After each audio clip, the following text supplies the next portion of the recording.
Hello everyone, welcome back to our channel. तो इस video में हम सीखेंगे बीएससी सेकेंड ईयर का topic. Hello everyone, welcome back to our channel. तो इस वीडियो में हम सीखेंगे बीएससी एमएससी का फिजिकल टॉपिक क्या है, कार्नोट साइकिल, कार्नोट चक्र कहते हैं जिसे। तो ये हमारा फिजिकल केमिस्ट्री का टॉपिक हो जाएगा। तो स्टार्ट करते हैं आज का वीडियो, कार्नोट चक्र या कार्नोट साइकिल। तो हमारा कार्नोट साइकिल इन 4 प्रोसेस से बना हुआ है। सबसे पहले है आइसोथर्मल एक्सपेंशन, दूसरा है एडियाबेटिक एक्सपेंशन, तीसरा है आइसोथर्मल कंप्रेशन और चौथा है एडियाबेटिक कंप्रेशन।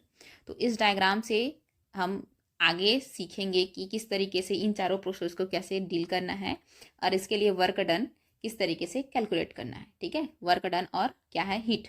तो स्टार्ट करते हैं। पहले थ्योरी वाला पार्ट देख लेते हैं, फिर ये अलग अलग प्रोसेस करके इन चारों प्रोसेस को हम देखेंगे। तो इसमें क्या क्या है, पहले थ्योरी डिस्कस कर लेते हैं। तो सादी कार्नो ने सन 1824 में एक ऊष्मा इंजन की कल्पना की जिसकी दक्षता उन दो तापमानों पर निर्भर करता है जिनके मध्य वह कार्य करता है। मतलब कि यहाँ पे टेम्परेचर क्या है, T2 और T1, इन दोनों पे ये डिपेंड करेगा कि उसके मध्य कितना कार्य करता है, कितना कार्य हो रहा है, उसको बोला गया है। तो ये सुधार लीजिएगा, ये कार्नो है, ये है कार्नो, ये भी कार्नो है। ठीक है, तो कार्नो ने चक्रीय प्रक्रम द्वारा यह गणना की ऊष्मा को किस सीमा तक कार्य में परिवर्तित किया जा सकता है। मतलब जो हमारा हीट है, हमारा जो ऊष्मा है उसको किस तरीके से उसको कार्य में परिवर्तित किया जा सकता है, उसके बारे में गणना किया है ये 4 प्रोसेस के अनुसार से। और क्या बोल रहा है, कार्नो के उत्क्रमणीय चक्रीय प्रक्रम में एक मोल आदर्श गैस जो भार रहित तथा घर्षण रहित पिस्टन वाले बेलन वेटलेस एंड फ्रैक्शनलेस पिस्टन में रखी तंत्र में है। ठीक है, इस तंत्र में 4 प्रक्रम कराने के लिए ऊष्मा स्रोत या गर्म ऊष्मा कुंड, सोर्स और हॉट रिजर्वायर, और ठंडा ऊष्मा कुंड या क्या बोलते हैं, कूल रिजर्वायर या सिंक बोला जाता है, तथा अचालक जैकेट, इंसुलेटेड जैकेट लेते हैं। ऊष्मा कुंड, हॉट रिजर्वायर, कोल्ड रिजर्वायर या कूल रिजर्वायर, या और क्या है हमारा आइसोलेटेड जैकेट, इन तीनों के द्वारा हमें प्रोसेस करवाना है। अब क्या बोला जा रहा है, ऊष्मा स्रोत का ताप बहुत अधिक, मतलब कि ताप क्या रहेगा, टेम्परेचर T2 रहेगा, बहुत अधिक टेम्परेचर। इस ऊष्मा स्रोत की दीवार ऊष्मा की सुचालक होती है। सिंक का ताप ऊष्मा स्रोत से कम T1 है। सिंक की दीवार भी ऊष्मा की सुचालक होती है। अचालक जैकेट की दीवार ऊष्मा का कुचालक होता है। इसलिए तंत्र तथा परिवेश के बीच ऊष्मा का आदान प्रदान संभव नहीं होता है, क्योंकि हमारा वो ऊष्मा का कुचालक है, तो ऊष्मा का आदान प्रदान नहीं होगा। जैसे कि हम थर्मस में लेते हैं कि उसमें ऊष्मा का आदान प्रदान नहीं होता। अतः रुद्धोष्म प्रक्रम में तंत्र को अचालक जैकेट में रखते हैं। ठीक है, तंत्र को क्या में रखेंगे, अचालक जैकेट में रखेंगे। अब क्या है हमारा कि वो तो थ्योरी पार्ट हो गया। थ्योरी पार्ट अगर लिखना है तो ठीक है, नहीं तो यहाँ से स्टार्ट होता है हमारा कार्नो चक्र। तो कार्नो चक्र में 4 प्रक्रम या पद होते हैं।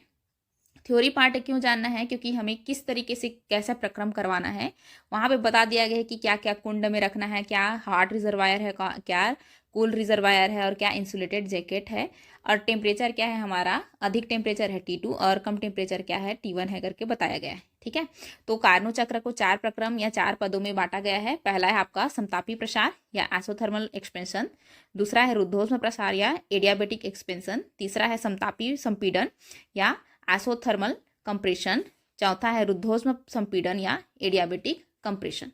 ठीक है, इन 4 प्रोसेस के द्वारा हमें इस डायग्राम को देखना है। चलो स्टार्ट करते हैं। तो ये डायग्राम और अलग अलग प्रोसेस के द्वारा करेंगे। तो देखिए, यहाँ पे स्टार्ट करना है हमें, A से B में जा रहे हैं, फिर B से C में जाएंगे, C से वापस D में जाना है, फिर D से A में वापस जाना है। मतलब कि इसको क्या बोल सकते हैं हम, साइक्लिक प्रोसेस हो रहा है बोल सकते हैं। और देखिए, ये इधर वॉल्यूम बढ़ रहा है और इधर प्रेशर बढ़ रहा है, ये हो गया। और यहाँ पे शो कर दिया गया है कि कौन सा प्रोसेस क्या किस कर्व को दर्शा रहा है, ये भी। तो अब हमें क्या पता करना है कि ए में आपको ये देखना है कि प्रेशर, यहाँ पे प्रेशर P1 है और वॉल्यूम V1 है, ये होगा। फिर बी में क्या है, P2 है और V2 है, और सी में क्या रहेगा, P3 और V3 रहेगा। तो वही डी पे क्या रह जाएगा आपका, P4 और V4 हो जाएगा। ठीक है, तो ये हमें प्रेशर और वॉल्यूम क्या क्या है वो पता चल गया कि क्या होगा। अब आपको ये देखना है कि ए बी में यहाँ पे टेम्परेचर कितना होता है T2, और सी डी में इधर कितना होता है T1। ये भी थोड़ा सा मालूम होना चाहिए सभी को कि दो टेम्परेचर ही लिया गया है यहाँ पे, T2 और T1। हाई टेम्परेचर क्या है, T2 है, और लो टेम्परेचर क्या है, T1 है। ये हो गया। तो ये पहले देख लेते हैं कि इन चारों प्रोसेस को आखिर में मतलब क्या होता है। ठीक है ना, तो ये देखो, ये है आइसोथर्मल एक्सपेंशन, मतलब कि प्रसार हो रहा है, आगे बढ़ रहा है, प्रसार। ठीक, अब है एडियाबेटिक एक्सपेंशन, मतलब कि एडियाबेटिक ये एक्सप्रेशन यहाँ पे भी प्रसार हो रहा है। अब है आइसोथर्मल कंप्रेशन, मतलब कि इसको सिकुड़ना है, आपको दबाना है, प्रेशर या वॉल्यूम जो भी रहेगा। तो ये आइसोथर्मल कंप्रेशन है टेम्परेचर का। और ये लास्ट वाला क्या है हमारा, एडियाबेटिक कंप्रेशन, मतलब कि आइसोलेटेड सिस्टम में एडियाबेटिक कंप्रेशन करना पड़ेगा हमें। तो ये 4 टाइप का आपका सिस्टम रहेगा। इन चारों टाइप के सिस्टम को, इस डायग्राम को थोड़ा सा याद रखिएगा, फिर आगे इसी डायग्राम को डील करते जाना है। तो सबसे पहले ले लेते हैं हम ये वाला आइसोथर्मल एक्सपेंशन। ठीक है, फर्स्ट स्टेप क्या ले लेंगे, आइसोथर्मल एक्सपेंशन, समतापी प्रसार जिसको बोला जाता है। तो आइसोथर्मल एक्सपेंशन क्या है उसको देख लेते हैं पहले। सिलेंडर में ली गई 1 मोल आदर्श गैस का प्रारंभिक अवस्था में ताप T2, दाब P1, क्या आयतन V1 है। ठीक है, ये क्या नहीं है, ये P1 है और ये V1 है। ठीक, तो ताप क्या है, T2 है, दाब P1 है, और आयतन हमारा क्या है, V1 है। गैस को टेम्परेचर T2 ताप वाले उष्मा कुंड में रखते हैं तथा गैस का उत्क्रमणीय विधि से समतापी प्रसार किया जाता है। रिवर्सिबल प्रोसेस से समतापी प्रसार किया जाएगा, आइसोथर्मल एक्सपेंशन किया जाएगा। और यहाँ पे क्या में रखा गया है, उष्मा कुंड में रखा गया है, ये थोड़ा ध्यान रखिएगा। इसमें लिख लीजिएगा कि इसको उष्मा कुंड में रखते हैं, पहले सबसे पहले उष्मा कुंड में रखा जाएगा। ठीक है, ये देखिए यहीं पे तो बोला गया है ना, ये टेम्परेचर क्या है हमारा, T2 है बोल रहा है, और ए में P1 है, और आयतन क्या है, V1 है। अभी कौन सा वक्र ले रहे हैं हम, ए से बी में जा रहे हैं, उसको ले रहे हैं। तो ए से बी में आपका क्या है, टेम्परेचर T2 है, प्रेशर V1 है, P1 है, और वॉल्यूम V1 है। इसी को शो किया गया है थ्योरी में। अब नेक्स्ट देखते हैं हम, और क्या क्या बोला गया है उसको देखते हैं। तो वक्र ए बी द्वारा इस प्रसार को दर्शाया गया है। प्रसार करने पर गैस का आयतन V1 से बढ़कर V2 हो जाता है तथा P1 से घटकर P2 हो जाता है। इस प्रक्रम में गैस उष्मा कुंड से Q उष्मा अवशोषित करती है। तो देखते हैं क्या बोला गया है, V1 से बढ़कर के V2 हो जाता है और P1 से घट के P2 हो जाता है। तो हम लेते हैं इस डायग्राम से कैसा ये ऐसे हो रहा है उसको देखते हैं। तो देखो, ये इधर जा रहे हैं तो प्रेशर बढ़ रहा है, मतलब कि ए में सबसे ज़्यादा प्रेशर है। तो P1 से घट करके क्या हो गया है हमारा, यहाँ पे P2 हो गया है, ये हुआ। अब देखो इधर से लेफ्ट से राइट जा रहे हैं तो हमारा वॉल्यूम बढ़ रहा है, मतलब कि वॉल्यूम V1 पे क्या है, कम है, और वहीं V2 पे अगर जाते हैं तो हमारा वॉल्यूम क्या है, अधिक हो रहा है। तो उसी को तो बोला गया है ना कि प्रेशर हमारा ए से बी में जा रहे हैं तो घट करके P2 हो गया है, और वॉल्यूम V1 से बढ़ करके V2 हो गया है। ठीक है, और टेम्परेचर क्या है हमारा, T2 है। इसी को बोला गया है थ्योरी में। थ्योरी तो हमें लिखना पड़ेगा ना। अब तो ये हो गया थ्योरी पार्ट। अब हम कार्य का गणना कर लेते हैं, मतलब कि वर्क डन कैलकुलेट करते हैं। तो वर्क डन कैलकुलेट करने के लिए हमें प्रक्रम क्या है, समतापी है, मतलब कि प्रोसेस क्या हो रहा है, आइसोथर्मल प्रोसेस हो रहा है। अतः आंतरिक ऊर्जा में परिवर्तन DE है, ये आंतरिक ऊर्जा में परिवर्तन डेल E होगा, AE नहीं है, का मान क्या हो जाएगा, 0 होगा। यदि गैस उष्मा कुंड से Q2 उष्मा अवशोषित करती है तथा गैस द्वारा किया गया कार्य W1 हो तो उष्मा गति के प्रथम नियम से। तो अब स्टार्ट करते हैं हम W कैलकुलेट करना। क्या बोला गया है, उष्मा गति का प्रथम नियम क्या है, del E is to Q minus W। ठीक है, और यहाँ पे देखो उष्मा क्या है, उष्मा कुंड हमारा डेल ई क्या बोला गया है कि आइसोथर्मल, देखो आइसोथर्मल के लिए डेल टी इक्वल क्या होता है, 0 होता है, तो वहीं पे डेल ई भी क्या हो जाता है हमारा 0 होता है। इसी के कारण हम डेल ई को क्या करते हैं, यहाँ पे 0 पुट करते हैं और क्या हो जाएगा क्यू माइनस डब्लू हो जाएगा। ये हुआ। तो अब क्या कर सकते हैं हम यहाँ पे कि अगर Q इज इक्वल टू हम लें W, तो वो तो सही है ना, तो क्या हो जाएगा यहाँ पे W का मान क्या रखा गया है, देखिए W1 है तो W की जगह W1 रख देते हैं, और Q क्या रखा गया है, Q2 है तो Q2 रख देते हैं। तो क्या हो जाएगा Q2 is equal to W1। एक नया हमारा आ गया रिलेशन, मतलब ऊष्मा और W यहाँ पे बराबर होगा। Q2 ऊष्मा अवशोषित हो रही है ना, अवशोषित हो रही है, यहाँ पे उत्सर्जित नहीं है, अवशोषित होती है मतलब कि एब्जॉर्ब होती है, तो उसको क्या बोलते हैं हम, पॉजिटिव में रखते हैं, और अगर उत्सर्जित होती है तो उसको क्या बोलते हैं हम, नेगेटिव बोलते हैं। तो यहाँ पे ऊष्मा क्या हो रही है, अवशोषित हो रही है, मतलब कि क्या बोला जा सकता है, अर्थात किया गया कार्य W1 अवशोषित ऊष्मा Q2 के बराबर है, किया गया कार्य W1 अवशोषित ऊष्मा Q2 के बराबर है करके बोल सकते हैं। अब है हमारा गैस द्वारा किया गया कार्य क्या है, गैस द्वारा किया गया कार्य है W1 इज इक्वल टू, अब आयतन ले रहे हैं V1 से V2, लिमिट ले रहे हैं, और P डेल V, क्योंकि हमारा W क्या होता है, P डेल V होता है। ये हो गया। तो हम बस यही किए हैं, पुट कर दिए हैं लिमिट V1 से V2 तक। तो अब एक आपको ये भी पता होगा कि आइडियल गैस क्या था हमारा, PV is equal to nRT। यहाँ पे n की जरूरत नहीं है तो इसको हम हटा देते हैं, तो हमारा आइडियल गैस क्या हो जाएगा, यहाँ पे PV is equal to RT। तो ये हमारा आइडियल गैस का इक्वेशन है। अब क्या कर देते हैं, यहाँ पे P हमें चाहिए, क्योंकि यहाँ पे मान पुट करना है प्रेशर का, तो P इज इक्वल टू क्या कर देते हैं, RT तो है ही, और ये वॉल्यूम कहाँ चला जाएगा, नीचे चला जाएगा, तो ये V हो जाएगा। तो एक P का इक्वेशन आ गया हमारा यहाँ पे। अब इसको इक्वेशन मान लेते हैं, कि इसको मान लेते हैं इक्वेशन नंबर 1 और इसको मान लेते हैं इक्वेशन नंबर 2, या P के मान को हम इक्वेशन नंबर 1 में पुट करते हैं तो क्या होता है। तो देखते हैं, इस P के जगह हम ये वाला रखते हैं, तो क्या हो जाएगा, W1 is equal to limit है V1 से V2, और क्या है ये रख देते हैं RT, और यहाँ पे T क्या है, देखो T क्या था हमारा, T2 था, तो सिंपल T2 रख देते हैं, और क्या है V, और इधर क्या है डेल V है। ये हुआ सिंपल सा, हम क्या किए हैं, इक्वेशन 2 का मान इक्वेशन नंबर 1 में पुट कर दिए हैं, तो ये हो जाएगा। अब इसको और सॉल्व करेंगे तो क्या हो जाएगा, W1 इज इक्वल टू क्या हो जाएगा, ये हमारा कांस्टेंट है तो बाहर आ जाएगा RT2, और इसका समाकलन करेंगे तो क्या हो जाता है, ln V2 बाई V1 आ जाता है। ये हुआ, मतलब हम क्या लिख सकते हैं, W1 is equal to Q2 था, इज इक्वल टू क्या लिख सकते हैं, RT2 ln V2 by V1।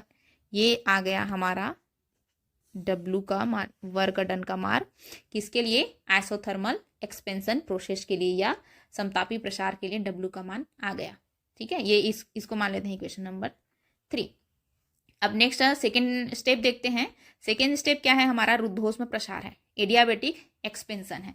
तो एडियाबेटिक एक्सपेंशन आपका यहाँ पे शो कर लेना, क्या कौन सा वक्र है आपका, B से हम जा रहे हैं C, तो वो क्या है, ये है एडियाबेटिक एक्सपेंशन,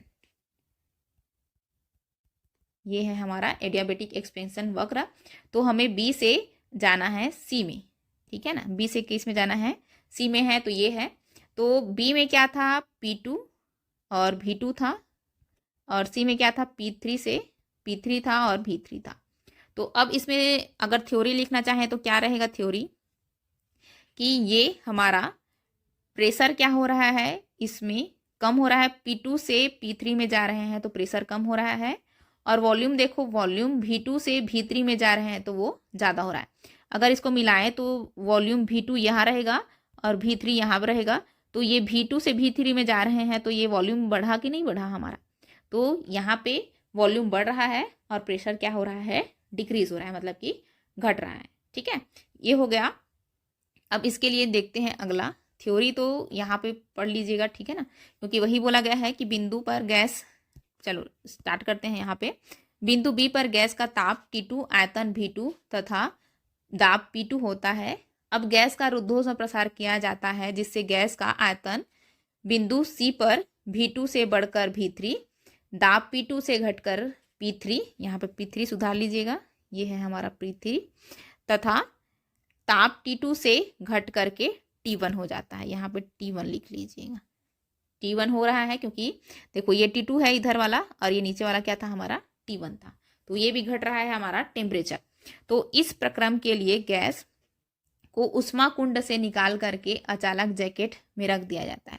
मतलब पहले में क्या था, उष्मा कुंड में था, अब उससे हटा करके हम क्या यहाँ पे रख रहे हैं, अचालक जैकेट पे रख रहे हैं, क्योंकि यहाँ पे रुद्धोष्म में प्रसार होने वाला है, एडियाबेटिक एक्सपेंशन हो रहा है, तो इसीलिए अचालक जैकेट में रखना जरूरी है। रुद्धोष्म में प्रसार में तंत्र तथा घिराव, ये घिराव पिराव नहीं है, सराउंडिंग के बीच उष्मा का आदान प्रदान नहीं होता, अतः Q क्या हो जाएगा हमारा, 0 हो जाएगा। और रुद्धोष्म प्रसार के लिए याद रखना Q = 0 होता है, क्योंकि उष्मा का आदान प्रदान नहीं होता है वहां पे, इसलिए Q का मान क्या हो जाता है, 0 हो जाता है। अब क्या है, प्रसार में गैस द्वारा किए गए कार्य के कारण गैस की आंतरिक ऊर्जा में कमी होती है, जिससे गैस का ताप T2 से घटकर T1 हो जाता है। इस प्रक्रम को BC वक्र से दर्शाया गया है। ये हो गया। अब इसके BC वक्र के लिए वर्क डन कैलकुलेट कर लेते हैं कि क्या होगा वर्क डन हमारा। तो उष्मागति के प्रथम नियम हम जानते हैं सभी। उष्मागति का प्रथम नियम क्या है, del E is equal to Q minus W। ये है उष्मागतिकी का प्रथम नियम।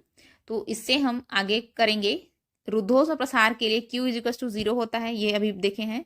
यदि गैस द्वारा किया गया कार्य W2 है तो वहां पे क्या था हमारा, W1 था, यहाँ पे क्या हो जाएगा, W2 हो जाएगा।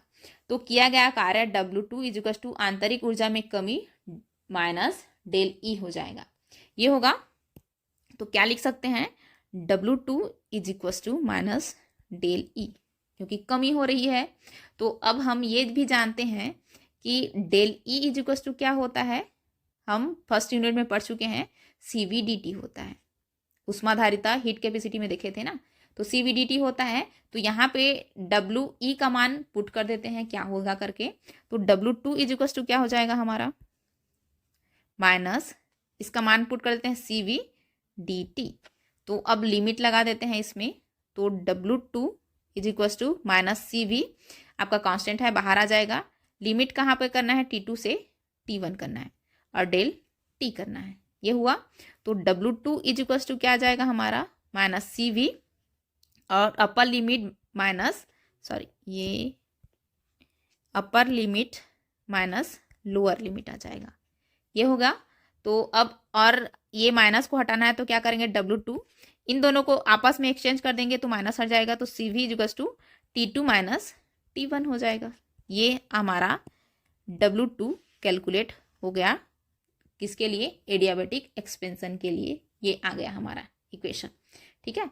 ये हो गया हमारा सेकेंड इक्वेशन। अब थर्ड स्टेप देखते हैं। थर्ड स्टेप क्या है, समतापी संपीड़न या आइसोथर्मल कंप्रेशन। तो आइसोथर्मल कंप्रेशन कौन सा था हमारा, जब C से D में जा रहे थे, C से D में जा रहे थे तो वो था। तो C से D वाला आपका ग्राफ यहाँ पे फाइंड करना है। देखिए, समतापी संपीड़न को CD वक्र से प्रदर्शित किया गया है। अब गैस सिलेंडर को अचानक, अब क्या है, देखिए प्रथम नियम से गैस पर किया गया कार्य हो रहा है W3 और गैस द्वारा उत्सर्जित ऊष्मा हो रहा है Q1। तो ये दोनों साइन क्या हो जाएगा हमारा, अब साइन को गैस पर किया गया कार्य मतलब क्या हो जाएगा, W3 और माइनस W3 = माइनस Q1 हो जाएगा। तो ये एक नया रिलेशन आया है। तो ये प्लस प्लस कट करके क्या हो जाएगा, W3 = Q1 हो जाएगा, सिंपल जो था हमारा। या फिर से क्या करेंगे हम, W3 का मान यहाँ पे W3 क्या हो जाता है, फिर वही लिमिट पुट करेंगे V3 से V4 और P डेल V, ठीक है। तो अब हमें क्या करना है, W3 = फिर वही है कि आइडियल गैस के अनुसार से PV = RT। तो P क्या हो जाएगा हमारा, V RT और V। तो यहाँ पे देखो टेम्परेचर क्या है, T1 है तो T1 रख देंगे। तो यहाँ पे क्या हो जाएगा, V3 से V4 और RT1 और क्या हो जाएगा डेल V बाई V या DV बाई V हो जाएगा। ये हुआ। अब इसको हम फिर से सॉल्व करते हैं तो Q1 is equal to W3 is equal to क्या हो जाएगा RT कांस्टेंट है तो बाहर निकलेगा और ये क्या हो जाएगा लॉन V4 बाई V3 हो जाएगा। तो एक नया फिर से यहाँ पे इक्वेशन आ गया हमारा किस प्रक्रम के लिए, आपका एडियाबेटिक। ये है हमारा क्या प्रक्रम है कि समतापी आइसोथर्मल कंप्रेशन के लिए। एडियाबेटिक नेक्स्ट पढ़ेंगे। ये है आइसोथर्मल कंप्रेशन के लिए। W का मान फिर से कैलकुलेट हो गया है हमारा, क्या होगा RT1 lawn V4 by V3। ठीक है, ये हो गया। अब देखते हैं हमारा लास्ट स्टेप कौन सा है, चौथा स्टेप, रुद्धोष्म संपीडन या एडियाबेटिक कंप्रेशन। तो इसमें क्या बोला जा रहा है, रुद्धोष्म संपीडन को DA से प्रदर्शित किया गया है। जो हमारा DA वक्र था उससे गैस सिलेंडर की ठंडे उष्मकुंड निकालकर, जो ठंडा उष्मकुंड में से था उसको निकाल करके फिर से हमें क्या करना है, अचालक जैकेट में करना है, क्योंकि हमारा रुद्धोष्म प्रक्रम हो रहा है। तो अचालक जैकेट में फिर से रख देंगे। इस गैस का रुद्धोष्म संपीडन किया जाता है जिससे वह आयतन V4 से घट करके V1 तथा टेम्परेचर T1 से बढ़ करके T2 तथा दाब P4 से घट करके P1 हो जाता है। इस प्रकार ये घट कर नहीं है, बढ़कर होगा यहाँ पे। इस प्रकार गैस पुनः अपनी प्रारंभिक अवस्था A में पहुंच जाता है। ठीक है, उस ग्राफ से ही हमारा सब बनेगा, वर्ड जो लिखेंगे उसका भी बनेगा। ये हो गया। अब इसके लिए कार्य की गणना कर लेते हैं। इस पद में भी गैस पर कार्य होगा जिससे -W4 से निरूपित किया गया है। रुद्धोष्म संपीड़न में Q क्या होता है हमारा 0 होता है, तो वही है। तो गैस पर किया गया कार्य क्या हो जाएगा, आंतरिक ऊर्जा में वृद्धि हो जाएगा। तो स्टार्ट करते हैं इसके लिए न्यूमेरिकल, अब क्या है -W4 हो जाएगा इज इक्वल टू क्या हो जाएगा डेल E हो जाएगा। ये हुआ। तो W4 इज इक्वल टू, इसको हम रख देते हैं माइनस डेल E। तो W4 इज इक्वल टू क्या हो जाएगा -CV और T1 से क्या आ जा रहे हैं हम T2 और ये DT, क्योंकि del E is equal to हम पढ़े हैं CV DT पढ़े हैं, तो ये लिमिट पुट कर दिए हैं सिंपल सा। अब W4 क्या हो जाएगा हमारा, ये कांस्टेंट है CV माइनस CV, अपर लिमिट माइनस लोअर लिमिट, ये हुआ। अब इसको हम क्या करना है, पॉजिटिव में लाना है। तो W4 CV इसको हम रख देते हैं T1 माइनस T2 रख देते हैं। तो ये नया इक्वेशन हमारा फाइंड हो गया फिर से रुद्धोष्म संपीड़न के लिए चौथा प्रोसेस। अब इतने में चारों प्रोसेस हो गया। अब इन चारों प्रोसेस का संपूर्ण कार्य मतलब कि टोटल वर्क देखना है हमें कि क्या होगा टोटल वर्क। तो देखते हैं total work W1 W2 W3 और W4 को ऐड कर देंगे तो हमारा टोटल वर्क निकल जाएगा। तो उपयुक्त चारों पदों के फलस्वरूप गैस या तंत्र अपनी प्रारंभिक अवस्था में वापस आ जाता है। इस प्रकार एक पूर्ण चक्र में किया गया कार्य संपूर्ण कार्य, जैसे कि देखो ये ऐसा था हमारा साइकिल, तो ये A था, ये B था, ये C और ये D था। A से B जा रहा था, B से C जा रहा था, C से D और D से A। तो ये हमारा साइक्लिक प्रोसेस टाइप का था। तो इसमें अब हमारा टोटल कार्य देखते हैं कि क्या होगा। तो W इजिकल्स टू क्या हो जाएगा हमारा W1 plus W2 plus W3 plus W4। तो जितना भी हमारा W1 W2 W3 W4 का मान आया है उसको यहाँ पे पुट करते हैं। तो क्या हो जाएगा W इजिकल्स टू W1 का मान क्या आया था RT1 lawn V2 by V1 आया था, प्लस W2 का मान क्या था CV T2 माइनस T1 और W3 का मान क्या था R, देखो ये R2 था, ठीक है, और RT1 ये यहाँ पे है lawn V4 by V3 plus CV ये क्या आया था T1 माइनस T2 आया था। बस मैं क्या की हूँ यहाँ पे आपका W1 W2 W3 और W4 का मान पुट कर दी हूँ, सिंपल सा यही हुआ है। अब देखो इसमें कौन सा भाग कटेगा और कौन सा पार्ट नहीं कटेगा। ये देखिए ये वाला तो कट जाएगा हमारा, कि अगर इसको करेंगे इसको आगे लाएंगे तो यहाँ पे माइनस आ जाएगा, तो मतलब कि ये कटा। तो क्या बचा उसको लिखो W इजिकल्स टू RT2 लॉन V2 बाई V1 बचा है, plus RT1 lawn V4 by V3 बचा है। तो ये बचा है हमारा।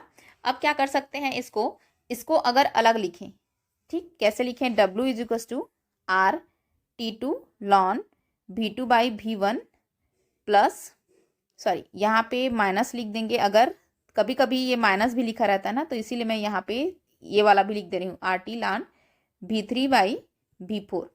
ठीक है, तो ये हमारा नया इक्वेशन आ गया। एक ये आया, आप इसको भी ले सकते हो या ये वाला भी ले सकते हो। ठीक है, आपकी मर्जी। तो इतना में हमारा टोटल वर्क आ गया कि V1 से V2, V3, V4 और RT क्या क्या यूज़ हो रहा है। तो टोटल वर्क डन ये हमारा हो गया। ये क्या है? टोटल वर्क है। तो टोटल वर्क को सभी वर्क को जोड़ने से मिलेगा। तो हमारा ये कार्नोट साइकिल कंप्लीट हुआ। इसके बाद हम नेक्स्ट वीडियो में पढ़ेंगे एक चक्र में नेट अवशोषित ऊष्मा या अब्जॉर्ब्ड हीट वन साइकिल कि किस तरीके एब्जॉर्ब हो रहा है, उसको हम नेक्स्ट वीडियो में देखते हैं। इस वीडियो में यहीं तक रखते हैं। धन्यवाद।